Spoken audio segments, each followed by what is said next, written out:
Hello everyone, welcome back to my channel. আশা করছি সকলে ভালো আছো, আমিও ভীষণ ভালো আছি। আজ আমি যাচ্ছি বাজারে, কারণ কিছু কেনাকাটা করার আছে। ভিডিওটা স্কিপ না করে পুরোটা দেখতে থাকো। তো ফার্স্টেই চলে এলাম একটা জুয়েলারি শপে, কারণ আজকে সন্ধেবেলা আছে আমাদের একটা বার্থডে ইনভিটেশন, তো সেখানে যাব। তাই চলে এলাম কিছু জিনিস কিনতে। এবার দেখা যাক কী কেনা যায়, তোমরা সাথে থাকো। তো আমি নিয়ে নিলাম আমার জন্য একটা নোজ পিন। আমার একদম ছোট্ট একটা নাকের নেওয়ার অনেকদিন ধরে ইচ্ছে ছিল, স্টোন বসানো একদম ছোট্ট। তো সেটাই পেয়ে গেছিলাম, তাই ভাবলাম নিয়েই নিই। তো অনেকদিন ধরে নেওয়ার ইচ্ছে ছিল। আর গিফট হিসেবে নিয়ে নিলাম একটা পায়ের তোড়া। 5 বছরের মেয়ের বার্থডেতে ইনভিটেশন ছিল, তাই নিয়ে নিয়েছি পায়ের তোড়া। কেমন লাগছে কমেন্টসে কিন্তু সবাই জানিও। আমার তো খুব পছন্দ হয়েছে পায়ের তোড়াটা। কেনাকাটা সব কমপ্লিট করে চলে এলাম আমরা একটু মাঠের দিকে। এই যে এত সুন্দর মনোরম পরিবেশ, এত সুন্দর হাওয়া বইছে না, এই জায়গাটা আমার ভীষণ ফেভারিট। চলে এলাম আমি ভিডিওস বানাতে। এই ভিডিওগুলো অনেক আগে আপলোড হয়ে গেছে, তোমরা হয়তো ফেসবুক, ইউটিউব, ইনস্টাগ্রামে দেখেছো। তো আজকে ছাড়ছি ব্লগটা। তারপর বাড়ি এসে অনেকটা সময় কেটে গেছে, মানে সন্ধে হয়ে গেছে, মাঝে আর ব্লগ করা হয়নি, ভীষণ টায়ার্ড হয়ে গেছিলাম। আর এই যে আমার শাড়ি দেখতে পাচ্ছ, এত শাড়ি রয়েছে তবুও আমি শাড়ি খুঁজে পাচ্ছি না কি পরবো। আর নিয়ে বসে পড়েছি এই যে আমার মেকআপ প্রোডাক্টস, এখন সাজগোজ করব। এখনও ডিসাইড করিনি শাড়ি কি পরবো। আর আমার মেকআপ মোটামুটি ডান হয়ে গেছে, দেখতেই পাচ্ছ, এখন শাড়িটা পরলেই হয়ে যাবে। আর সত্যি কনফিউজড হয়ে রয়েছি যে কোন শাড়ি পরবো। আর আমার সারা খাটে আমি ছিটিয়ে রেখে দিয়েছি পুরো শাড়ি আর শাড়ি, কিন্তু বুঝে উঠতেই পারছি না কোন শাড়িটা পরবো। তো দেখা যাক, চলো কোনটা পরা যায়। পরে নিলাম এই ব্ল্যাক কালারের শাড়িটা, জানি না কি মনে হলো, ভাবলাম ব্ল্যাক শাড়িটাই পরে নিই, তো ইচ্ছে হলো ব্ল্যাকটা পরার। তো আমি পুরোপুরি রেডি, জাস্ট চুলটা একটু ক্লিপ দেবো, ব্যাস আমার কমপ্লিট। আর এই যে অবস্থা ঘরের খারাপ করে ফেলেছি শাড়ি বের করে করে। আর আমি খুব একটা ভালো শাড়ি পরতে পারি না, তাই আমার মাঝে মধ্যে আমার শাড়ির কুচিগুলো ধরে দেয়, তো আজকেও সেটাই করছিল।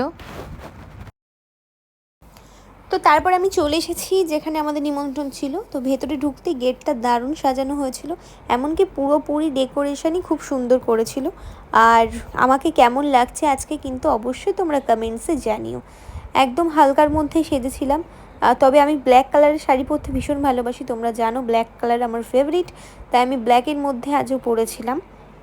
তো ফার্স্টেই ভেতরে ঢুকে দেখলাম একটা মকটেল কাউন্টার, তার পাশে রয়েছে ফুচকা, আরও রয়েছে পান, কফি, পকোড়া, এই সমস্ত সব কাউন্টার ছিল। তো তারপরে চলে এলাম আমরা বার্থডের ওখানে, যেখানে হচ্ছিল কেক কাটিং। আর সত্যিই বলছি ভীষণ কিউট লাগছিল বার্থডে গার্লকে, আর দেখাই যাচ্ছে না ওর মুখটা কেক দিয়ে ঢেকে গেছে। যাই হোক, ওই যে বার্থডে গার্লের ছোট্ট কিউটিটা। আর সকলে কিন্তু হ্যাপি বার্থডে উইশ করো ওকে। তারপর আমি চলে এলাম বাইরের দিকে একটু ফটো ভিডিও করতে। আর এই যে আমার কাছে এসে পোজ দিচ্ছিল, যাই হোক সো কিউট ছিল। তারপরে মেন কোর্সে চলে এলাম, মানে সে আসল জিনিসটা, পেট পুজো। তো বসে পড়লাম খাওয়া দাওয়া করতে। আর ফুল মেনুটা কিন্তু আজকে শেয়ার করব, তার জন্য ভিডিওটা স্কিপ না করে দেখতে থাকো। আজ কিন্তু বেশ অনেক দিন পর আমি ভ্লগ দিলাম, কারণ এত লেজি লাগে এডিটিং করতে, এই গরমের মধ্যে ইচ্ছাই করে না। ভ্লগ তো বানাই কিন্তু এডিটিং করা হয় না। আর দেখো পুচকুটা কত সুন্দর পোজ দিয়ে রয়েছে। তো ফার্স্টেই চলে এলো প্লেট। প্লেট ছাড়া খাবো কী করে, তো প্লেট ছাড়া তো অসম্পূর্ণ, আগে মেন দরকার প্লেটটা। তারপরে চলে এলো কলার পাতা, একদম সাবেকিয়ানার ব্যাপারটা রয়েছে। আর সাথে চলে এলো লেবু আর স্যালাড, সাথে এলো সস, তার সাথে ফিশ ফিঙ্গার। আর নেক্সট এলো ভাত, ভেজ ডাল, তার সাথে ঝুড়ি ঝুড়ি আলু ভাজা, যেটা আমার ভীষণ ফেভারিট। আমি কিন্তু মানে যে কোনো ওকেশানে এইটা হলে আমার কিন্তু জমে যায়। তারপরে চলে এলো চিংড়ি মাছের মালাইকারি। আমি কিন্তু চিংড়ি মাছ খুব একটা খাই না, অ্যালার্জির প্রবলেম, তবু খেয়েছিলাম আজ। আর তারপরে এলো মাটন কারি, আর তার সাথে ছিল ফ্রাইড রাইস। তো এগুলো সব খেয়ে কমপ্লিট করে চলে এলো চাটনি, পাঁপড়, আর ছিল মিষ্টি। মিষ্টিটাও আমি খাই না, কিন্তু চাটনি পাঁপড়টা খুব ভালোবাসি, তাই চাটনি পাঁপড়টাই খালি নিয়েছি। তারপর খাওয়া দাওয়া কমপ্লিট করে একটা মকটেল খেয়ে, আর তারপর একটু পান খেয়ে চলে যাচ্ছি বাড়ির উদ্দেশ্যে। তো প্রচুর প্রচুর খাওয়া দাওয়া করলাম, প্রচুর মজা করলাম আজকে। সবাই কিন্তু ভিডিওটা ভালো লাগলে অবশ্যই লাইক, কমেন্ট,